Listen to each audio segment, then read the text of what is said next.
नमस्कार. मराठी मायबोली कथा या आपल्या यूट्यूब चॅनल तुमचं खूप खूप स्वागत आहे.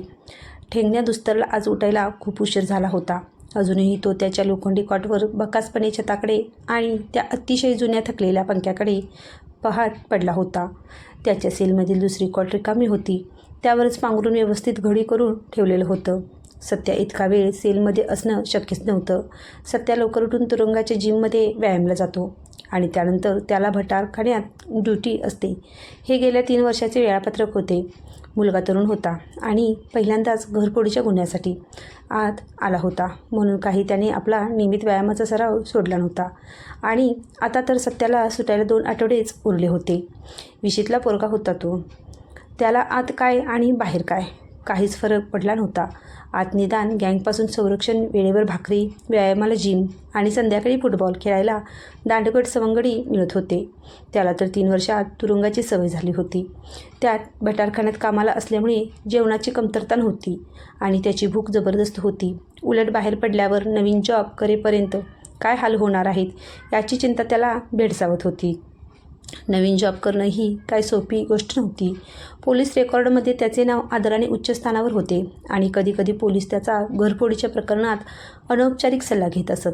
जरी त्याने कधीही कोणा माणसाचे नाव सांगितले नसले तरी एखाद्या केसमध्ये पोलिसांना न उलगडणारे तंत्र तो सांगत असे. आणि म्हणून कोणी पकडला गेला तर गँगमधील लोक उगाचच त्याचा संशय घेत. सत्याला फक्त बाहेरच्या जगाची 2 कारणामुळे आठवण यायची. ती म्हणजे नवीन पिक्चर जे तो दर आठवड्याला पाही आणि दुसरे वडारवाडीतल्या गल्लीतली मुली ज्या त्याच्याकडे कौतुकाने बघत.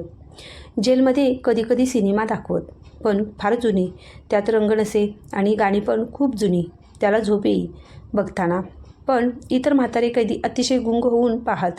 जरी सत्यानं कुठल्याही मुलीकडे अजून ठीक पाहिलं नसलं तरी त्याला माहीत होतं की मुली त्याच्याकडे कशा बघतात आणि त्याला ते आवडत असे.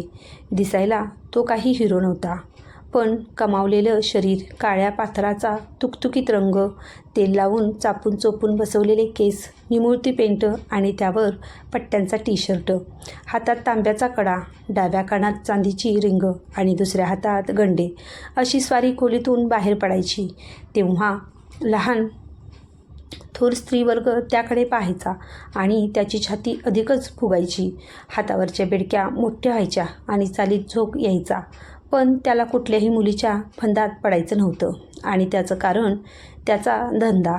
मुळात गावच्या फासेपारद्याच्या कुटुंबातून अगदी लहानपणीच शहरात पळून आल्यावर आणि बरेचसे आयुष्य फुटपाथवर काढल्यावर त्याला कोणाचीच जबाबदारी नको होती.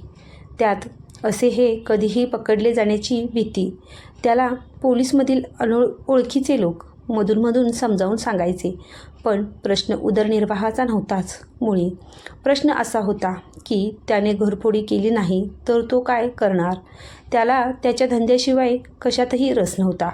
एक घरफोडी करायला महिना वाट बघायला लागे.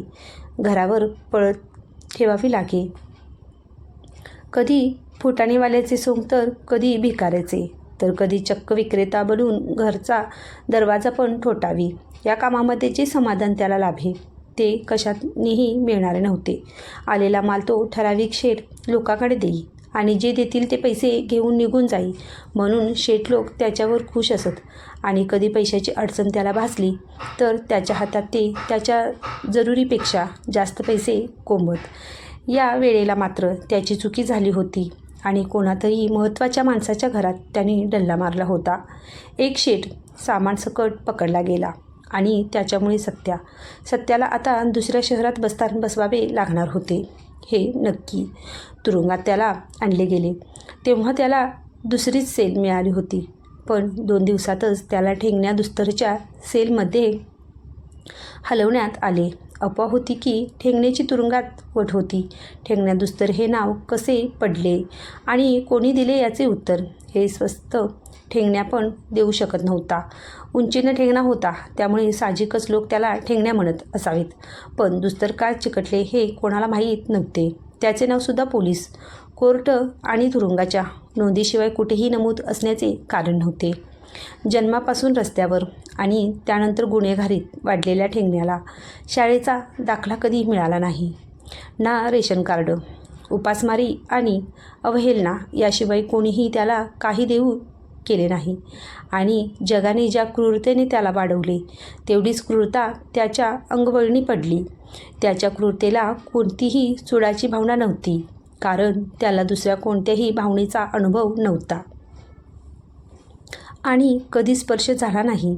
एखादा वाघ जसा सावजाला मारताना नैसर्गिकरित्या अलिप्त असतो, तसाच ठेंगण्या अलिप्त आणि भावनाशून्य होता. ज्यावेळी कोर्टाने ठेंगण्याला 2 जन्मठेपेच्या शिक्षा एकामागून एक भोगण्याची शिक्षा सुनावली, तेव्हा ठेंगण्याचा निर्विकार चेहरा बघून त्याची केस लढवणाऱ्या आणि आयुष्यभर गुन्हेगार जवळून बघितल्याने निर्वाढलेल्या सरकारी वकिलाचा सुद्धा थरकाप झाला होता. ठेंगण्याची फाशी एकाच कारणामुळे टळली होती की त्याला अघोरी बाबा शंभूनाथजी, त्यांची पत्नी पार्वती देवी आणि 4 मुले आणि 1 मुलगी या सर्व कुटुंबाची निर्घृण हत्या करताना कोणीही प्रत्यक्ष पाहिले नव्हते. पोलिसांनी जंग पछाडले, मारले, तळपायाची कातडी सोलून काढली, पाण्याशिवाय 4 दिवस ठेवले, तरीही ठेंगण्याच्या तोंडातून एक हुंकार आला नव्हता. का हत्येचे शस्त्र पोलिसांना सापडले नव्हते? गुन्ह्याचे स्वरूप इतके भीषण होते की कित्येक महिने नाशिकच्या रहिवाशांची झोप उडाली होती. ठेंगण्या गुन्ह्याच्या मध्यरात्री पोलिसांच्या गस्त घालणाऱ्या जीपला भ्रमिष्ठावस्थेत रस्त्यावर फिरताना आढळला. त्याचे कपडे रक्ताने माखलेले नव्हे, भिजलेले होते. अंगावर मांसाचे तुकडे जसे एखाद्या खाटकाच्या अंगावर असतात तसे दिसत होते. त्याला पकडून तपासणीसाठी इस्पितळात नेल्यावर लवकरच अघोरी बाबाच्या वाड्यात हत्या झाल्याचे आढळून आले. ठेंगण्याने कधीही जबानी दिली नाही, न कोर्टात त्याने एक चकार शब्द काढला. केस लवकर संपली, पण त्या मुदतीत पोलीस विसरून गेले की ठेंगण्या मुका नाही. सरकारी वकील अनेकदा ठेंगण्याला लॉकअपमध्ये भेटला, पण जर कधी बोलालाच तर ठेंगण्याच्या वकिलांनी सुद्धा केस स्वयंचलित मार्गावर टाकली आणि त्यांनी कोर्टात हजर राहण्याचे जे पैसे मिळत ते गुपचूप हनुमानाच्या मंदिराच्या पेटीत ते टाकून देत. ठेंगण्या जरी वरून अबोल आणि शांत वाटायचा, तेवढाच तो रागीट आणि भयंकर होता. त्याची एक अतिशय दुखरी आणि नाजूक भावनिक बाजू होती, जिला जर कोणी हात घातला तर ठेंगण्या जीवे मारायला पण मागेपुढे बघत नसे. ती बाब म्हणजे त्याचे कुरूप दिसणे. त्याला कधी आरशात पाहायला आवडत नसे. या त्याच्या अतिशय कुरूप दिसण्याने त्याचे लग्नच काय, पण कोणी स्त्रीने त्याच्याकडे पाहणे दुर्लभ होते. या त्याच्या आयुष्यभर सलत असलेल्या दुःखामुळेच तो अघोरी बाबाकडे आकृष्ट झाला होता. ठेंगण्याला पैशाची कमतरता नव्हती आणि तो कधीच पैशाला हपापलेला नव्हता. कुठल्याही आणि कोणाच्याही पैशाच्या व्यवहारात नुसत्या धमकाविणीने त्याला पैसे मिळत आणि तो सुद्धा हे काम जेव्हा गरज पडे तेव्हाच करे. त्याच्या गरजा कमी होत्या आणि अगदी वारांगणासुद्धा त्याच्याकडे बघायला टाळत असत. त्यामुळे स्त्री जातीशी त्याचा काही संबंध आला नाही. तेव्हा पैशाची गरज फारशी भासत नसे. लोकसुद्धा अगदी साध्या साध्या कामाचे घाबरून खूप पैसे देऊन जात. ठेंगण्याला सलत असलेल्या दुःख्यावर अघोरी बाबाने उपाय करायचे आश्वासन दिले होते. अघोरी बाबा कुठून नाशिकात आला हे कुणालाच माहीत नव्हते. कधी एकेकाळी कुंभमेळ्यात येणाऱ्या लाखो तांत्रिकाबरोबर आला असावा, पण त्याने नाशिकच्या जुन्या भागात वाडा घेतला होता. त्याला मुले पण झाली, तरीही अजून तो पूजा अर्चा आणि गूढ तांत्रिक उपाय करत असे. बाबा कोणाला कधी दिसत नसे.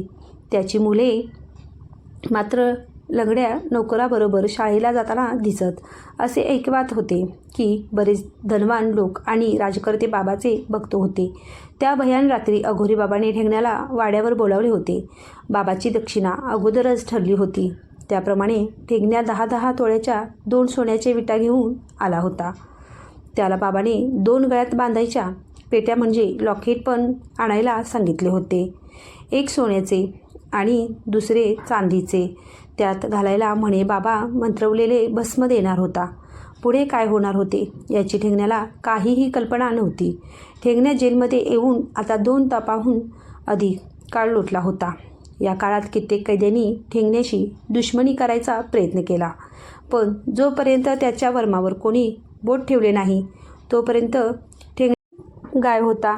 ज्यांनी त्याच्या दुसऱ्या नसेवर हात ठेवला. त्याचे हातपाय आणि कधी तर दोन्ही कायमचे जायबंदी झाले.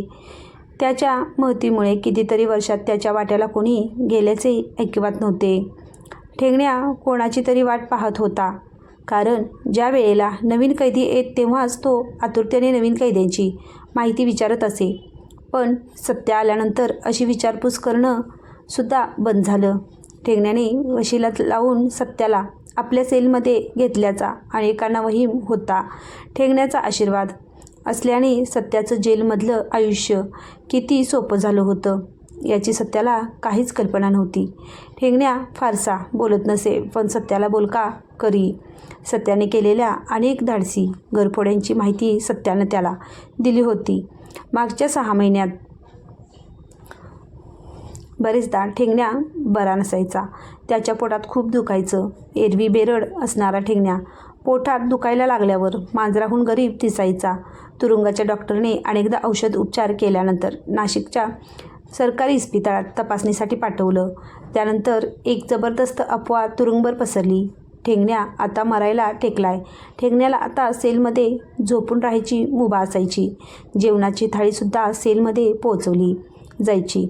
रात्री बेरात्री सत्या उठून टॉयलेटला जायला हात देई. आज तर ठेंगण्याला नाश्ता खायची सुद्धा इच्छा नव्हती. आज रात्री त्याने सत्याशी बोलायचे ठरवले. सत्याला ठेंगण्याच्या आजाराचे वाईट वाटत होते. 3 वर्षाच्या सहवासात ठेंगण्याने त्याला थोडीफार माया लावली होती, पण आता थोड्या दिवसात सत्या सुटणार होता. तरीही त्याने ठेंगण्याला मधून भेटायचे आश्वासन दिले होते. रात्री भटारखान्यातून सत्या लवकर सेलमध्ये आला.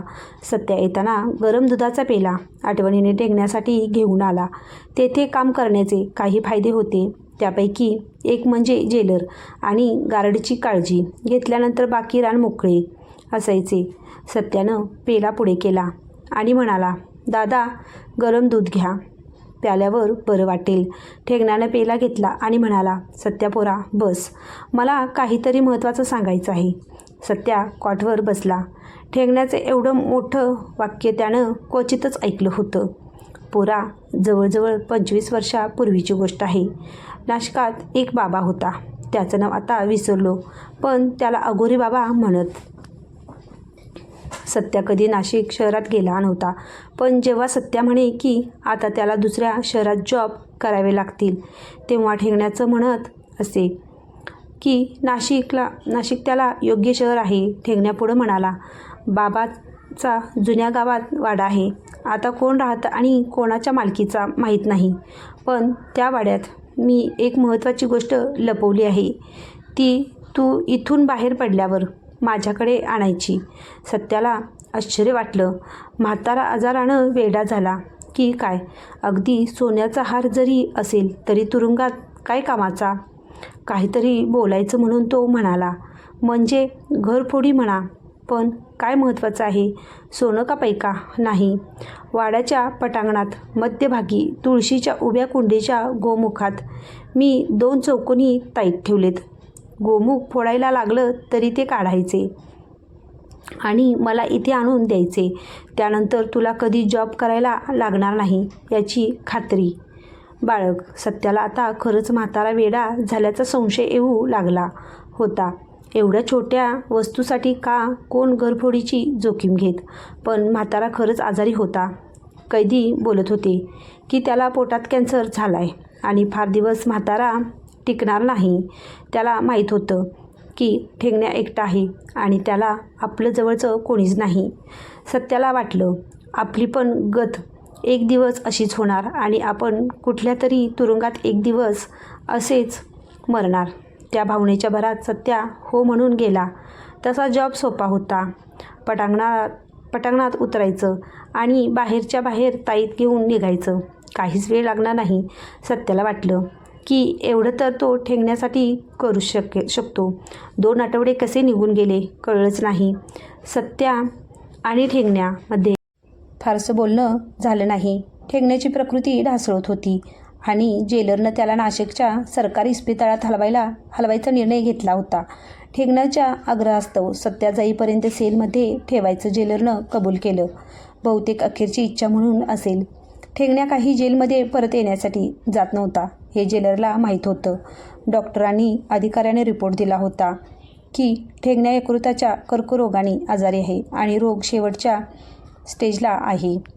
गेल्या 15 दिवसात ठेंगण्याने परत एकदा वाड्याच्या खुणा आणि तेथून आणायच्या वस्तूची आठवण सत्याला करून दिली होती.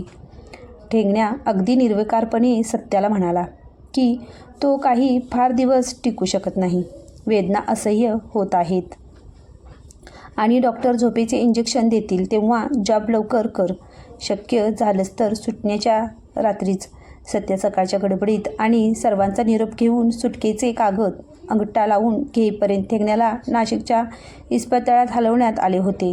बहुतेक त्या दिवसापर्यंत ठेंगण्याने खूप वेदना सहन केल्या असाव्यात किंवा सत्याला इस्पितळात भेटायला येणं सोपं जावं म्हणून असेल. ठेंगण्यानं इस्पितळात लगेच नेण्याची विनंती केली. तो नेताना वेदनेने अक्षरशः गडाबडा लोळत होता. दुपारचं जेवण जेवून आणि परत याच तुरुंगात कसं यायचं याबद्दलचे पाठ इतर कैद्याकडून घेऊन सत्या तुरुंगाच्या बाहेर पडला. त्याला हे मात्र पटलं होतं की ज्याला जगात कोणी नाही त्याला तुरुंगासारखी जागा पृथ्वीवर सापडणार नाही. पण जेव्हा तो गेटच्या बाहेर पडला तेव्हा मातीचा सुगंध आणि थंड वाऱ्याच्या झुळकीने त्याला स्वातंत्र्याची ओळख परत पटवून दिली. नाशिक दूर नव्हतं आणि त्याला खडखडाट करणारी धुळीनं माखलेली बस लवकरच मिळाली. बस स्टँडपासून तो चालत सुटला आणि त्याला जुन्या गावात यायला फार वेळ लागला नाही. त्याला खाणाखुणा ओळखीच्या वाटल्या आणि तो एका उंच दगडी भिंतीकडे आला. थोडा वेळ घुटमळल्यावर एक बामण उघड्या अंगानं लोटा घेऊन घाईघाईत जाताना दिसला. त्याला सत्यानं विचारलं, दादा, बाबांचा वाडा कुठला? तो बामण त्याच्याकडे कपाळावर आठ्या घालून बघू लागला. कोण बाबा? नाशकात सगळेच बाबा म्हणवणारे आहेत. सत्या म्हणाला, अघोरी बाबा, जुना वाडा. आता तो बामण जरा चमकला. त्याने त्या भिंतीकडे बोट दाखवले आणि परत घाईघाईत नाहीसा झाला. आता सत्याला रात्र व्हायची वाट बघण्याशिवाय काही काम नव्हते. तो वाड्याच्या भोवती फिरला. भिंतीच्या दरवाजाला भले मोठे कुलूप होते.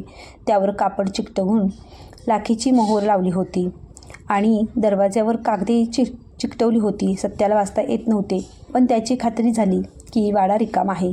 काम खूपच सोपे होते. सत्या प्रथम बाजारात गेला. त्याने एक स्वस्तातली टॉर्च विकत घेतली आणि त्यानंतर एक वरवंटा. मग त्याच्या लक्षात आले की जर गोमुख फोडायला लागले तर आवाज होईल म्हणून त्याने एका किराणा मालाच्या दुकानातून पोत्याचा तुकडा मागून घेतला आणि वाटेत वडापाव खाऊन तो वाड्याकडे परतला. सत्यानं भिंत चढायची जागा हेरून ठेवली होती. भिंत दगडाची होती पण मध्ये मध्ये निखळलेले दगड आणि भोकं होती त्यामुळे चढणे अवघड नव्हते. भिंतीभोवती गटार वाहत होतं आणि भिंतीवर काही ठिकाणी पारंब्या फुटल्या होत्या. बरीच वर्षे या वाड्यात कोणी पाऊल टाकल्याच्या खुणा नव्हत्या. रहदारी अगदीच तुरळक होती आणि रस्त्यावर दिवे नव्हते. 8 वाजेपर्यंत एकदम अंधार पसरला होता. थंडीचे दिवस होते त्यामुळे लोक आपापल्या घरात लवकर परतले होते. सत्यानं पहिली चाल केली. पोत्यातला वरवंटा आणि टॉर्च घेऊन तो भिंतीवर चढला. खाली पटांगणा असावी पण त्याला काहीच दिसेना. तरीही त्याने अंदाजाने उडी मारली. त्याची उडी सुकलेल्या रोपट्यावर पडली असावी. टॉर्च काढून त्याने सराईतासारखा झोत फिरवला. पटांगण मोठे होते. मध्यभागी तुळशी वृंदावन होते आणि त्या वरच्या गाईनं वाचला होता. टॉर्च बंद करून सत्या पुढे सरकला. त्याला अंधारात सवयीनं इतरांपेक्षा जास्त दिसत असे. त्याने हाताने चाचपडून गोमुखात हात घालायचा प्रयत्न केला पण त्याच्या लक्षात आले की आतपर्यंत हात जाणे कठीण आहे. त्याने पोते गोमुखावर टाकले आणि वरवंट्याचा वार केला. त्याला 3 घाव घालावे लागले. गोमुख ढासून खाली पडले. सत्याने वरवंटा खाली टाकला आणि टॉर्च ऑन केला. जमिनीवर 2 लॉकेट होते. त्याने लॉकेट उचलले. एक जास्त काळवंडलेले होते. टॉर्च घेऊन तो भिंतीवर चढला. रस्त्यावर कोणीही नव्हते. त्याने खाली उडी मारली आणि झपाझप चालायला लागला. इतका सोपा जॉब त्याने कधीच केला नव्हता पण ठेंगण्यासाठी आपण काहीतरी करतो याचे त्याला समाधान वाटत होते. सत्याने स्टँडवर येऊन फिरत्या गाडीवर एक गरम चहा घेतला. थंडी खूप पडली होती. त्याला वाटले की जास्त वेळ झालेला नाही, तेव्हा आताच इस्पितळात जावे, रात्र ठेंगण्याबरोबर काढावी आणि सकाळी गावात राहायच्या सोयीसाठी पायपीट करावी. त्याने चौकशी केली. इस्पितळ दूर होतं आणि बस घ्यावी लागणार होती.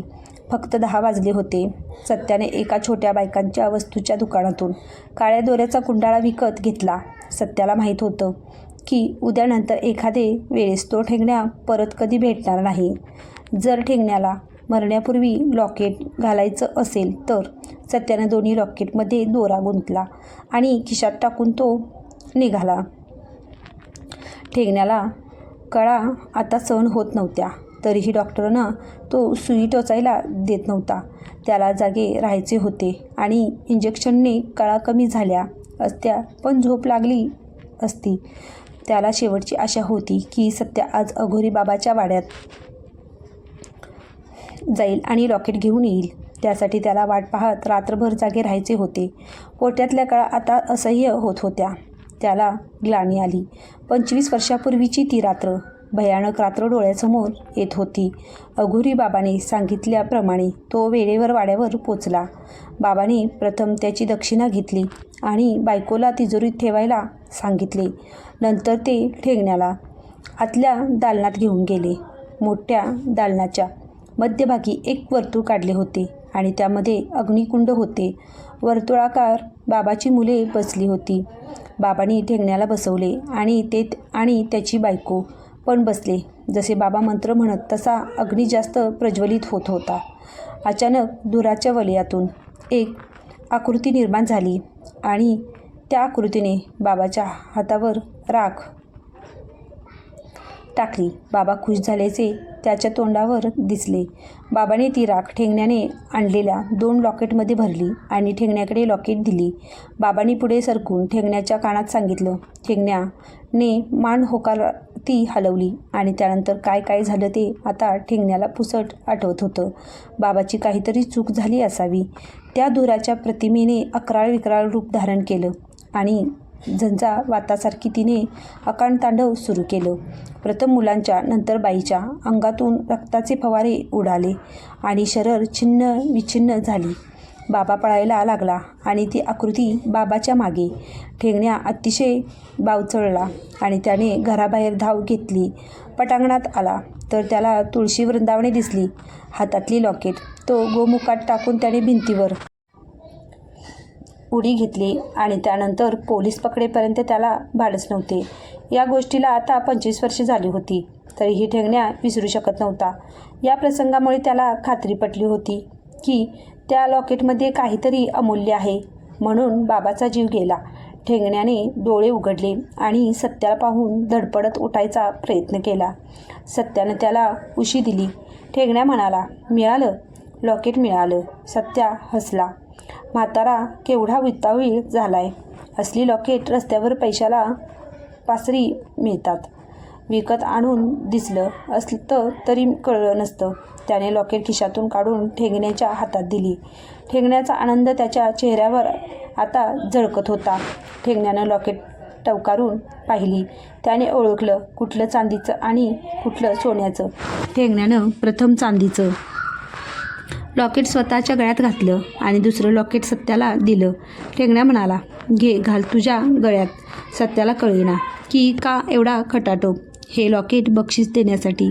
सत्या म्हणाला, दादा नको. अहो, तुमच्यासाठी मी एवढा उद्योग केला आणि लॉकेट मला देताय. ठेंगण्या म्हणाला, अरे पण तू नाही घातलेस तर बाबाची इच्छा कशी पूर्ण होणार. घे, घाल गळ्यात. सत्याला आता ठेंगण्या खरंच मरणाच्या दारात उभा आहे असे वाटू लागले. त्याने हात पुढे करून लॉकेट घेतले आणि आपल्या गळ्यात घातले. सत्याला एकदम मोठा विजेचा झटका लागावा तसे झाले. तो एक भुयारातून वेगाने जात होता. त्या क्षणात त्याचे सारे बालपण त्याच्या डोळ्यासमोरून सिनेमासारखे मागे गेले आणि मग अंधार झाला. जेव्हा शुद्ध आले तेव्हा पहिली जाणीव त्याला पोटातल्या तीव्र वेदनेची झाली. त्याने अशी वेदना कधीही अनुभवली नव्हती. अचानक समोर पाहिले तर त्याला आपलीच प्रतिमा दिसली. आपण तर स्टूलावर बसलो होतो. कॉटवर कसे आलो हे त्याला कळेना. स्टूलावर पण आपणच बसलो आहे आणि ठेंगण्या कुठे? त्याने आपल्या कपड्याकडे पाहिले आणि त्याला धक्का बसला. त्याच्या अंगावर इस्पितळाचे कपडे होते. परत पोटात अतिशय असहनीय वेदना झाली. समोर बसलेल्या त्याच्या प्रतिमेने त्याच्या डोक्यावर हात ठेवला आणि त्याला ऐकू आले, आता तुला जॉब करायची कधीच गरज पडणार नाही, असे म्हणून ती प्रतिमा स्टुलावरून उठून निघून गेली. जेव्हा सगळे त्याच्या लक्षात यायला लागले त्याच वेळेला पोटातल्या एका असह्य वेदनेने त्याची शुद्ध हरपली. सत्या नव्हे सत्यारूपी ठेंगण्या इस्पितळाच्या बाहेर पडला. बाहेर गुलाबी थंडी पडली होती. कुठून तरी रातराणीचा सुगंध पसरला होता. ठेंगण्याला जाणीव झाली की तो जरा उंचीवरून खाली पाहतो आहे. पोटातली कळ आता पूर्णपणे नाहीशी झाली होती. अचानक अंगात शक्ती आणि उत्साह आल्यासारखे वाटत होते. त्याने एक मस्त शीळ घातली आणि झोकात चालत तो अंधारात नाहीसा झाला. ही माझी कथा तुम्हाला कशी वाटली हे मला कमेंटमध्ये नक्कीच सांगा आणि माझे चॅनल लाईक करा, शेअर करा.